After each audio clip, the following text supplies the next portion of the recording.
என்கிற வாக்காளர் பட்டியல் தீவிர திருத்த நடவடிக்கை, சிறப்பு தீவிர நடவடிக்கை நாடு முழுவதும் இன்றைக்கு பெரிய அளவில் விவாதிக்கப்படுகிற ஒன்றாக உள்ளது. இந்தியாவிலேயே முதலாக இதனை விவாதிப்பதற்கென்று அனைத்து கட்சி கூட்டத்தை கூட்டியவர் நம்முடைய தமிழ்நாடு முதலமைச்சர் அண்ணன் தளபதி அவர்கள்தான். எல்லோரும் வாருங்கள், இது குறித்து கலந்தாய்வு செய்வோம், நீதிமன்றத்தில் வழக்கு தொடுத்து இதனை தடுக்க முயற்சிப்போம் என்று வழிகாட்டியவர் நம்முடைய தளபதி அவர்கள். அது போதாது, நீதிமன்ற நடவடிக்கையை தாண்டி மக்கள் போராட்டமாகவும் இது பரிணமிக்க வேண்டும் என்கிற பொறுப்புணர்வோடு அண்ணன் அவர்களின் வழிகாட்டுதலோடு தமிழ்நாடு முழுவதும் இன்றைக்கு லட்சக்கணக்கானோர் பங்கேற்கக்கூடிய இந்த ஆர்ப்பாட்டங்கள் ஒருங்கிணைக்க பெற்று ஆங்காங்கே நடைபெற்றுக் கொண்டிருக்கின்றன. களத்திலே மக்களோடு நின்று போராட வேண்டும் என்பதற்காக வழிகாட்டுதலையும் நம்முடைய முதலமைச்சர் அவர்கள் நமக்கு தந்திருக்கிறார்.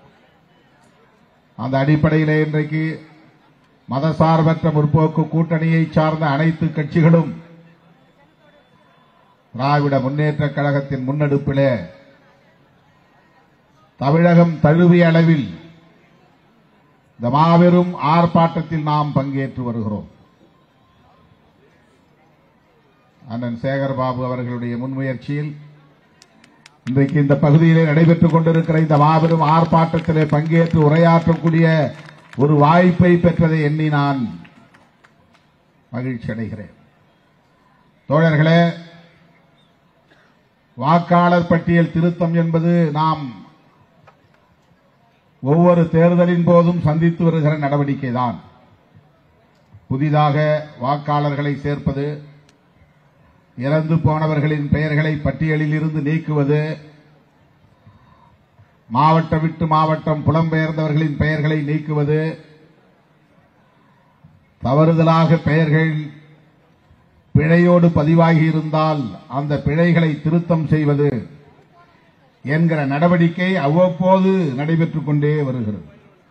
தேர்தல் நடக்கும் போதெல்லாம், நாடாளுமன்ற பொதுத் தேர்தலாக இருந்தாலும் சட்டமன்ற பொதுத் தேர்தலாக இருந்தாலும், இந்த வாக்காளர் பட்டியல் சீராய்வு என்பது அவ்வப்போது நடைபெற்று வருகிற ஒன்றுதான். இது நமக்கு தெரிந்த உண்மை.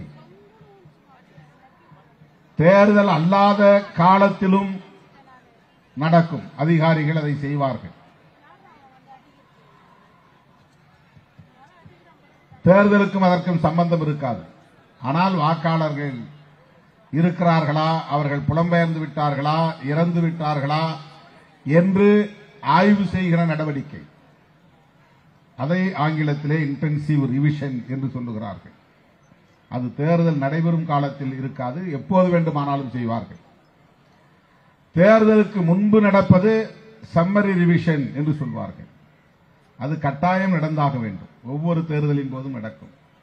எனவே இதற்கும் இப்போது நாம் எதிர்க்கிற இந்த எஸ்ஐஆர், ஸ்பெஷல் இன்டென்சிவ் ரிவிஷன், சிறப்பு தீவிர சீராய்வு என்பதற்கும் என்ன வேறுபாடு என்றால், மிகப்பெரிய வேறுபாடு இருக்கிறது.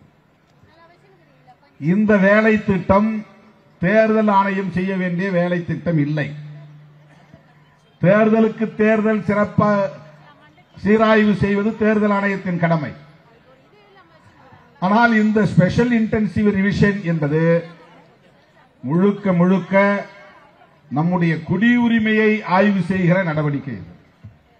இவன் உண்மையிலேயே இந்த நாட்டை சார்ந்தவன் தானா, இந்த மண்ணின் குடிமகன் தானா, இவன் குடியுரிமை பெற்ற ஒரு வாக்காளரா என்று ஆய்வு செய்வதற்காக மேற்கொள்ளப்பட்டிருக்கிற ஒரு மறைமுக செயல் திட்டம்.